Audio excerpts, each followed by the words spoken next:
So last section, fourth and last and final section of the webinar is on orbit, optic nerves and their pulses. I would like to welcome our next set of speakers. Our first talk will be given by Dimitra Portaliou. She's going to discuss Preseptal and Orbital Cellulitis, Pediatric theme, assessment and management. Michael Stormley from Denmark will discuss AION and NAION and their acute management. And Nina Jovanovic from Bosnia will talk about third neuropathies and their acute management. Thank you very much. Good afternoon, everyone. Thank you for staying almost until the end of the webinar. I'm Mimi Portaliou. I'm a consultant oculoplastic surgeon, and I just want to say that I'm very, very honored to be included in this SOI webinar. We're going to talk about children, and in particular, we're going to talk about preseptal and orbital cellulitis in children. And I'm going to start by stealing the words of the great Jeffrey Rose in Moorfields. He says that it is very evident that a child is not just a small adult. And this essentially means that we should not approach and treat a child the same way as we would for an adult. Evaluating a child, though, can be quite tricky, quite difficult. And that's because children have better things to do. They don't want to give you good history. They don't want you to examine them. They just don't always cooperate. And sometimes parents are not making your life easier. So it's quite tricky getting to a diagnosis for a child, but it's quite a pleasant thing working with children as well. What is an orbital cellulitis? So orbital cellulitis is an infection of the soft orbital tissue posterior to the orbital septum, in contrast with the preseptal cellulitis, which is a soft tissue infection of the eyelids anterior to the septum. There's the well-known Chandler classification of the periorbital infection, which has different types, from 1 going on to 5, 1 being a preseptal cellulitis and 5 being a cavernous sinus thrombosis.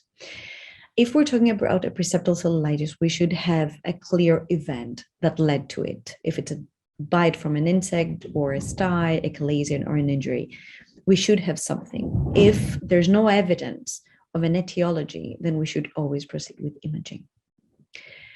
The preseptal cellulitis is more common overall. It can be seen in children under the age of 5, and the prevalence is more or less the same in little girls and little boys. Orbital cellulitis can be seen in all ages with an average of 7 years old. It's more common in male, associated with sinusitis in most of the cases, and more common in winter. The difference between the two is quite obvious because usually with preseptal cellulitis, you just get eyelid edema present.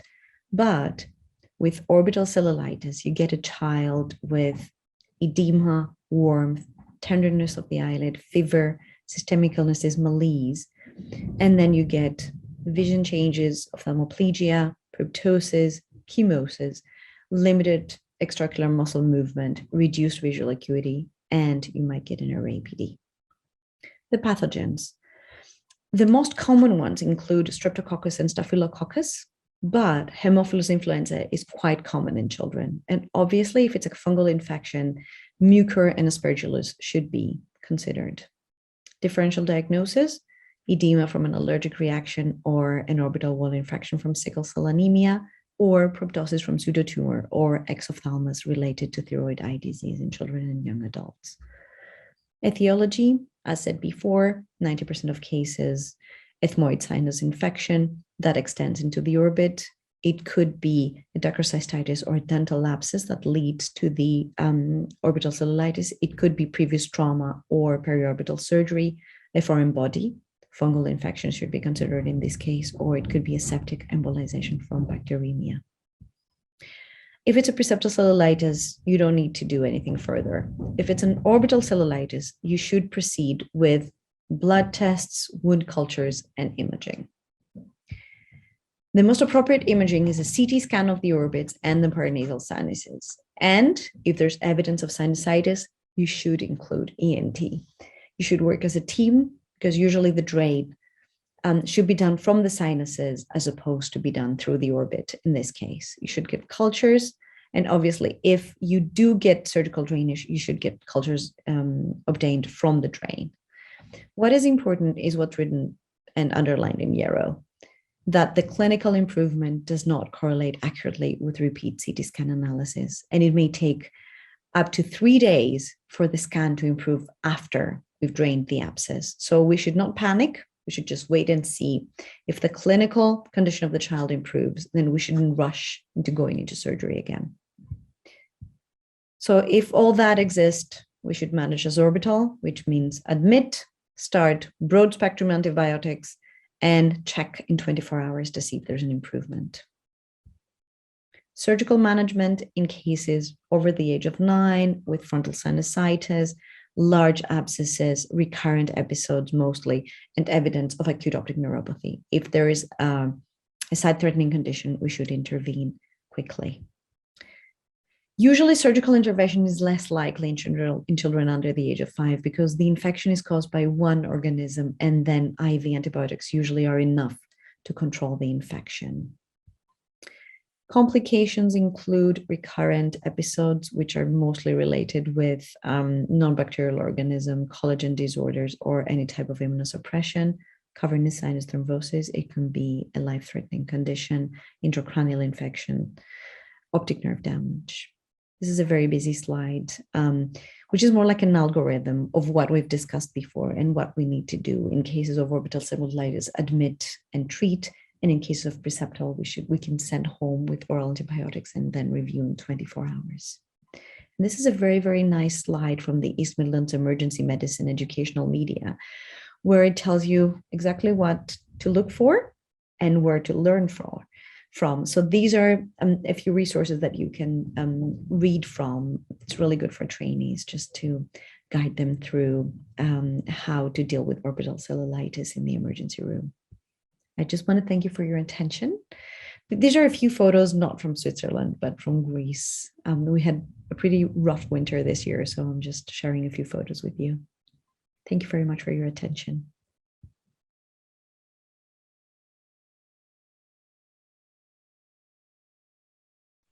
Thank you for letting me do this small talk on acute management of anti-ischemic optic neuropathies. As many of you know, anti-ischemic optic neuropathies is a major cause of blindness. We have a non-ataritic form, which is thought to be due to hyperperfusion of the optic nerve. We have an ataritic form, which is due to inflammation and subsequently thrombotic occlusion of the short posterior ciliary arteries. Both conditions leave the optic nerve with ischemia.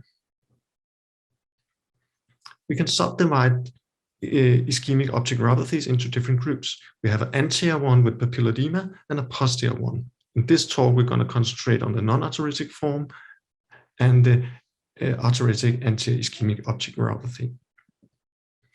As many of you know, the incidence of the ataritic form is highest in the Scandinavian countries.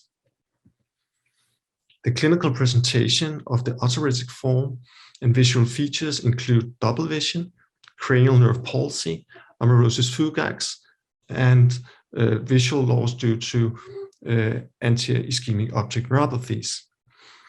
This article represented 106 cases presented of having giant cell arteritis. 36% presented with ocular symptoms. Risk factors for visual loss is old age, male gender, hyperperfusion, a positive biopsy, and delayed initiation of glucocorticoids. A more rare presentation is when you have hyperperfusion of the occipital lobe. Here we have a case presented with bilateral vertebral artery vasculitis, which presented with photopsia on both eyes. To secure diagnosis, especially of GCA, can be difficult. This is due to the nonspecific nature of symptoms. Investigation along with clinical insights produce the highest sensitivity. We have the non-ataritic form and the ataritic form. The ataritic form, the patient will normally be older, a mean age of about 74. There will be symptoms like headache, jaw claudication, and polymyalgia rheumatica. The patient will present with a pale, swollen disc. And in the non-ataritic form, the disc will normally be hyperemic, and you will show a discal risk at fellow eye. In the non-arteritic form, biomarkers will be normal and also the biopsy, where in the arteritic form, we will have elevated biomarkers and a positive biopsy. We manage these cases. There is no proven effective treatment of the non-arteritic form. Aspirin has no effect, although if you have risk factors, it can be a good thing to start the patient on those. It is important to quit smoking and look for other risk factors, especially sleep apnea. And in a very young patient with NAION, it can be a good idea to look for optic distrusion. In the arteritic form, it is of paramount importance to start the patient on glucocorticoids immediately, and afterwards start tampering the patient. There's no evidence for aspirin, although like in the NAION, it's important if there's risk factors, it may be a good thing to start the patients. And new treatments like tocilizumab can reduce the toxicity of glucocorticoids. So the take-home message is that GCA is a medical and ophthalmological emergency. Fast-track pathways reduce the morbidity, such as visual loss in GCA, and non-invasive imaging and clinical expertise can be used for first-line diagnosis of GCA. Ultrasound is non-invasive and fast, and tocilizumab achieves remission with significant glucocorticoid sparing. Thank you for your attention.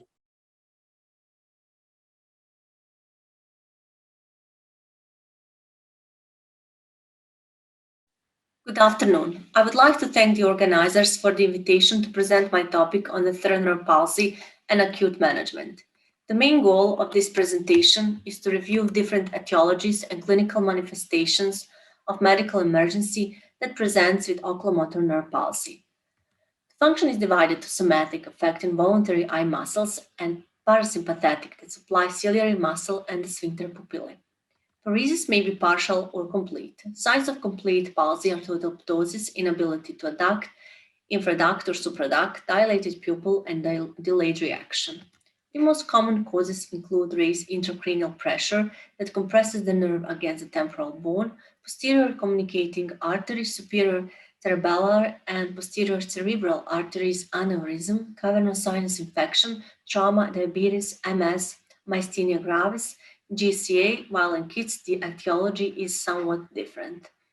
In general, deep nerve vasculature is affected by ischemia and affects fibers that go into external eye muscles, while aneurysm, compressing superficial parasympathetic fibers, affects pupillar response, resulting in dilated pupil. Different clinical presentations varies with the location of the affected part of the nerve, which dictates level of emergency in general. Lesion of nucleus in midbrain causes usually bilateral defects, paralysis of the superior recta, and ptosis. If a patient has ipsilateral pupillar dilatation, it may indicate dorsal rostral damage, often caused by ischemia, in which case we refer patient to internal medicine and neurology. The lesion of oculomotor nerve fascicles is caused by some degree of insult and causes complete or incomplete palsy, cerebral ataxia, contralateral involuntary movement, asynergy, and tremor. Lesion of the suprachoroidal space causes palsy with fixed dilated pupil. The most common known etiology is a posterior communicating artery aneurysm, which is a true medical emergency, while another medical emergency is intracranial hemorrhage in this case. Differentiating between lesion and the sinus versus fissure can be challenging and sometimes described as sphenocavernos's syndrome. This can be caused primarily via direct invasion or secondary via intracranial or intraorbital lesion compressing these areas, most commonly with meningiomas or painful ophthalmoplegia known as Tolosa-Hunt syndrome. Usual etiologies of lesion within the orbit is trauma, masses, inflammation, or infiltrative processes. Next, I will present two cases of both male patients, one presenting with ischemic process, which is a non-medical emergency, and the other medical emergency. So the first one is a case of obvious cerebral palsy of the left eye with typical deficit in eye movements and unaffected pupil. We see left adduction, supra and infraduction that are limited, and patient has pronounced ptosis and unaffected pupil.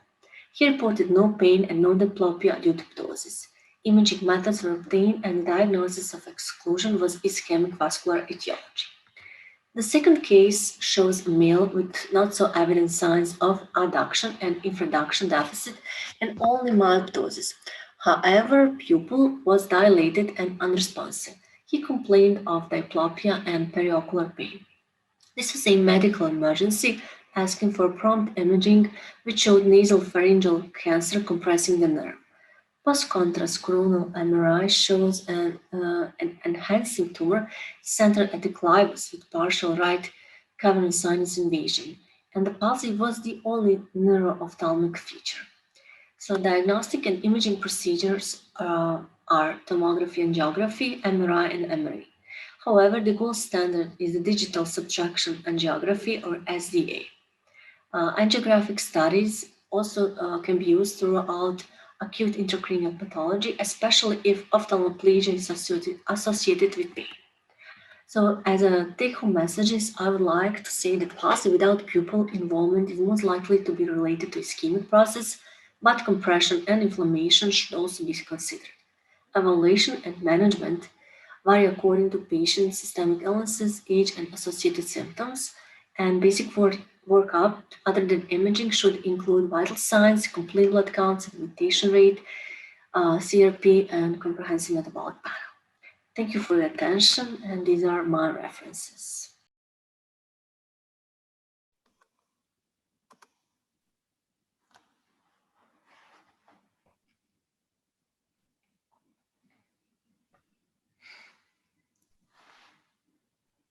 Again, I'm checking the Q&A if there is any question to the speakers. But till then, I may ask a question to Dr. Dimitra Portaliou. So regarding the hospitalization of the pediatric, like preseptal cellulitis in a very young age, maybe like under 2 years of age, do we have a different approach, or like when do you hospitalize your pediatric patients when they have suspicion for orbital cellulitis or they have preseptal cellulitis? So generally, from my experience in the, thank you for your question, first of all, Murat. So from my experience in the UK, we tend to just, admit young children, even if it's a preseptal cellulitis, to give IV, just to make sure that they're doing okay, and just check after 24 hours to see how they're getting on. So generally speaking, even if we're not worried that it's an orbital to start with, we tend to admit and give IV at least for 24 hours. Thank you. Simon, you have any comment on that? Or maybe Nina? Or maybe Michael can comment? If you deal with pediatric patients at all. I tend to do what Nina, what Mimi does. Yeah, exactly. I defer to the experts, I would say. Yeah. Thank you, Simon. So I do have a question that's in the panel. For Nina, actually. I think Nero asking, would the pediatric version of a third nerve palsy versus the adult version of a third nerve palsy, the approach or the management approach would be any different? Nina, would you like to answer that? Yeah, absolutely. Well, first of all, it depends if a pediatric case comes with a congenital or acquired nerve palsy. And if it's a congenital, and we would of course assume that is like some birth trauma, which is the most common cause of congenital causes, despite of maybe previous beliefs it can be like brainstem development issues. And then if it's acquired, then it's most often caused by some kind of virus or other infection. And maybe even after vaccination, like measles, mumps, and rubella vaccine caused some sort of association with third nerve palsy in kids. So I would first approach to these pathologies, and then I would probably do imaging because it's less frequent that it's a medical emergency like it's in adult. Especially if with or without pupillary involvement. Okay. Thank you. So question to Michael, for giant cell arteritis, you mentioned about the need to do a biopsy. What is the optimum time to perform the temporal artery biopsy in these cases? Well, you can, yeah, actually as fast as possible, but you can do a biopsy about 1 week to 14 days. That would be kind of the window. It's more important if you want to do PET scans and so on. There's a narrow window there, so only about 4 days. So for temporal artery biopsy, of course, the faster the better, but you have a bit more time when doing the biopsy. You can also see healed lesions on the biopsy as well. So yeah. Mm-hmm. And Thank you. I may ask a question to Michael also, if you allow me. So what is the role of the PET scans, FDG PET scans, in the diagnosis of like temporal arteritis or giant cell arteritis? And second question, very shortly, what is there a role for hyperbaric oxygen therapy in NAION, not in arteritic type, but non-arteritic type? Yeah. First, the role of the PET scan, if you have access to a PET scan, the giant cell arteritis, you have inflammation in the big arteries. So it's also aorta and subclavia and so on. And actually, you normally see the inflammation here. So it's, if you use the PET scan, you can see the inflammation in these large vessels where you don't have access to those when just doing a biopsy. So that's kind of the important role of the PET scan. We do experience when we do PET scans that we also see that the vertebral arteries are normally involved, and you can't find them on the biopsy. The second thing is that you can also find cases of differentials like unknown cancer and so on. So that's the role of the PET scan. So yeah, you can get more information about all of the arteries, not just the temporal artery. And yeah, I don't have that much information on the NAION and the treatment using hyperbaric. Yeah, so. Thank you. Simon, would you like to add something? Anything? I think Neri has one more question. I think we probably can push. We can push that. Yeah. Yes. Okay. So to Michael's again, do you use high dose IV steroids for arteritic AION or prefer oral therapy? In our center, we normally use oral steroids and high doses. But I know that yeah, it's different. Sometimes you can use IVs. Of course, if you have a case where it's a bilateral and yeah, you can't do anything, then we would probably try IV. But normally we use high dose oral. Okay, thank you very much.